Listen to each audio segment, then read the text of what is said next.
여호와께서 보시기에 정직하게 행하긴 하였으나 온전한 마음으로 행하지 못했던 아마샤가 반역에 의해서 죽임을 당합니다.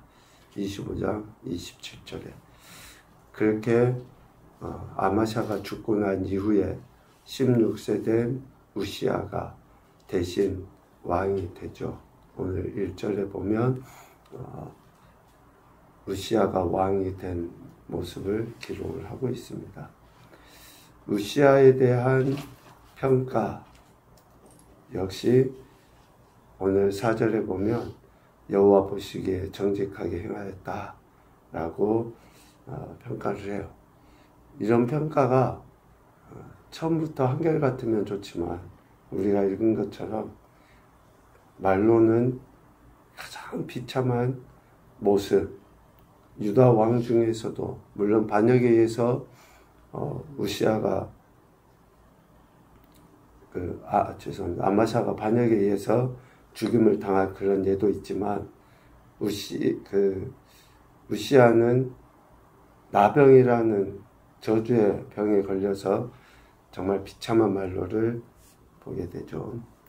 우시아라는 이름의 뜻은 여호와의 도우심, 여호와의 도우심. 그래서 오늘 우리가 읽은 내용, 전반부의 내용을 보면 기이한 도우심을 얻어 우시아가 다스리는 유다가 강성해졌다라고 이야기하죠. 그러니까 하나님의 절대적인 도우심 속에 우시아는 왕이 되었고 나라를 다스렸고 주변 나라들에 대해서 영향력을 행사할 수 있었죠. 병행구절로 표현되어 있는 열왕기하 15장에 보면 아사랴라고도 해요. 똑같은 인물입니다. 우시아, 아사랴.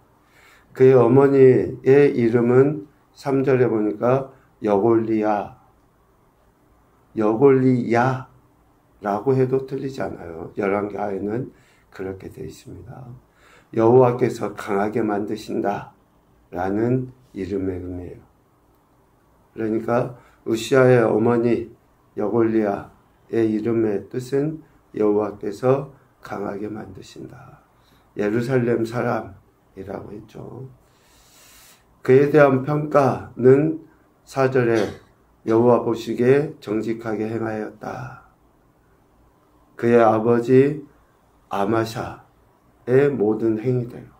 그러니까 아마샤가 변질되기 이전의 상태의 모습과 같았다라고 할 수 있을 것 같습니다. 아마샤가 모세의 율법책에 기록된 대로 행한 것이나 어떤 하나님의 사람이 권면한 말을 듣고 순종했던 그 모습을 이야기해요. 그런데 우시아도 마찬가지입니다. 우시아도 하나님 보시기에 정직하게 행하였다 라고 하는 평가를 들을 수 있는 것은 오늘 5절 말씀에 보면 하나님의 묵시를 발퇴하는 스가랴가 사는 날에 우시아가 하나님을 찾았고 그가 하나님을 찾을 동안에는 하나님이 그를 형통하게 하셨다 라고 5절에 이야기합니다. 여기에서 묵시는 단순한 계시의 이야기가 아니라 하나님을 두려워하는 교훈, 그러니까 하나님을 경외하도록 하는 그 말씀을 우시아가 들을 때에는 하나님이 그를 형통하게 하셨다라는 거예요. 하나님의 주시는 그 교훈의 말씀을 듣는 자가 하나님을 찾게 되고 하나님을 찾을 때에 하나님이 그를 형통하게 하시는, 아무리 강조해도 지나치지 않는 것이 우리 그리스도인들이 가장 중요하게 여기고 가장 먼저 마음을 두고 사랑해야 될 것이 하나님의 말씀이라는 거예요. 하나님의 말씀 없이 그리스도인이다, 신앙생활한다, 아니면 예배드린다, 기도한다. 미안하지만 말씀을 듣지 않는, 즉 오늘 표현처럼 하나님을 경외하게 하는 교훈의 말씀을 듣지 않는 그러한 하나님을 찾음이나 형통은 있을 수 없다. 하나님의 묵시의 말씀을 들었을 때에 하나님의 형통하게 하심이 주어지게 되는 거죠. 그 하나님이 주신 형통함이 오늘 6절 이하에 잘 나타나져 있어요. 하나님을 경외하게 하는 그 교훈의 말씀을 들었을 때에, 순종했을 때에 어떻게 됩니까? 7절, 하나님이 그를 도우사 블레셋 사람들과 구르바알에 거주하는 쭉 하면서 그 사람들을 치게 해요. 하나님의 도우심으로 인해서, 이름의 의미처럼 우시아라는 이름이 하나님의 도우심이라고 했잖아요. 그러니까 그 이름의 의미처럼 하나님이 도우셔서 블레셋 사람들을 치게 합니다. 8절 전반부에 암몬 사람들이 우시아에게 조공을 바치는 일이 일어나요. 또 8절 하반부에 이야기하는 것처럼 우시아가 매우 강성하여 이름이 애굽 변방에까지 퍼져나가게 돼요. 하나님을 두려워하는 그런 교훈의 말씀을 들을 때에 이러한 일들이 일어나게 된 거죠.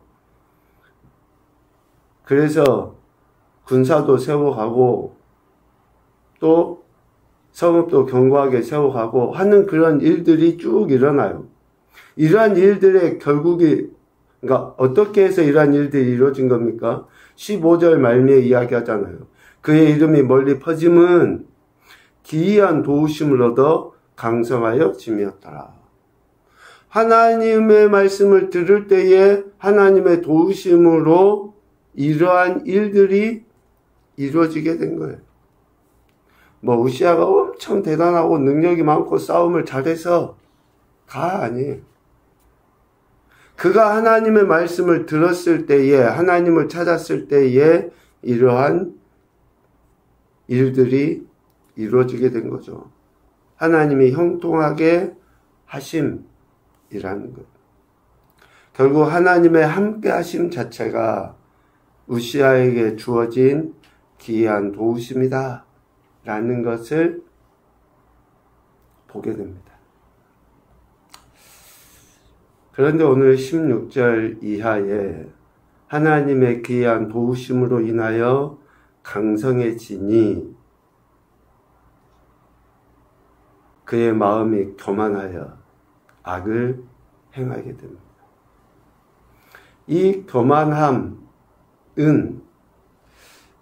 남유다의 왕들이라 하면 저들이 모델로 삼고 있는, 그러니까 모델이라고 하는 것이 닮고 싶다 이런 의미가 아니라 저들이 기대하는 왕의 상이 누구예요? 다윗과 솔로몬이잖아요. 다윗과 솔로몬은 왕이었지만 하나님 앞에 제사하는 제사장의 직분까지, 영적인 제사장의 직분까지 감당했던 왕들이거든요. 솔로몬이 1,000번째 드린 거 봐보십시오.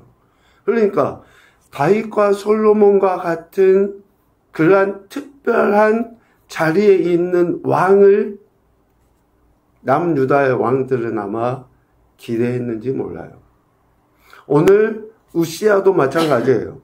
하나님의 도우심으로 인해서 강성해지니 그 마음 안에 어떤 생각이 들었느냐?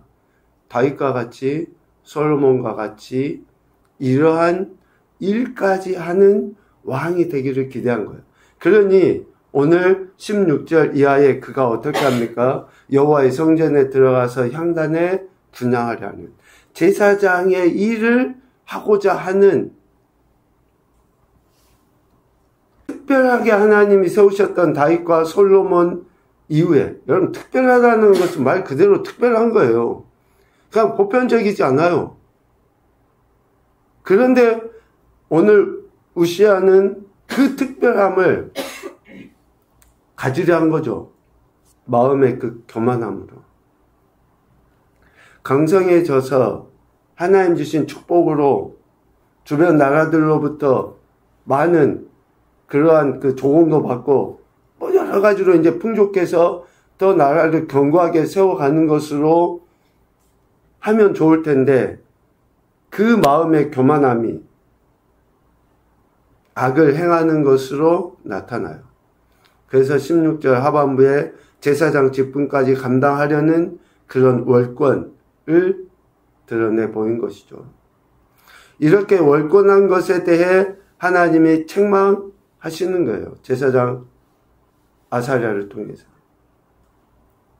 그런데 그 책망의 이야기를 어때요? 듣지 않아요. 19절에 보니까 우시아가 손으로 향로를 잡고 분향하려 하다가 화를 내.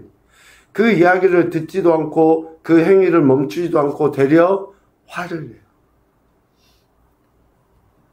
화를 낸 것에 대해 하나님이 책망하십니다. 19절 하반부에 이마에 나병이 생긴지라. 하나님의 저주의 심판인 나병이 걸리게 돼요. 그래서 21절 이하에 죽는 날까지 나병 환자가 되었고 여호와의 전에서 끊어져 별궁에 살다가 비참한 죽음을 당하게 되는 거예요. 하나님이 주신 은혜로 하나님의 함께 하심으로 오늘 본문의 표현처럼 기이한 도우심으로 강성해졌으면 겸손해야 되잖아요. 하나님이 구별하신 것에 순종해야 되잖아요. 그런데 그 마음의 교만함이 하나님이 정하신 그 틀을 깨뜨려버리고 이 어리석음의 결과가 저주의 심판인 나병이 걸리게 되고 죽임을 당하는 정말 비참한 인생을 살다가 죽게 되는 것을 보게 됩니다. 어쩌면 오늘 26장의 이 말씀은 유다 왕들의 그러한 모습, 또 우리 인생의 축소판이라고 해도 틀리지 않아요. 예수님 믿는 것도 하나님의 도우심을 적적인 은혜인데 그런 은혜를 망각하고 교만해서 10년, 20년, 30년 신앙생활을 점점 해가면서 마음은 단단하게 굳어져 있고 하나님 말씀 없이도 살 수 있을 것처럼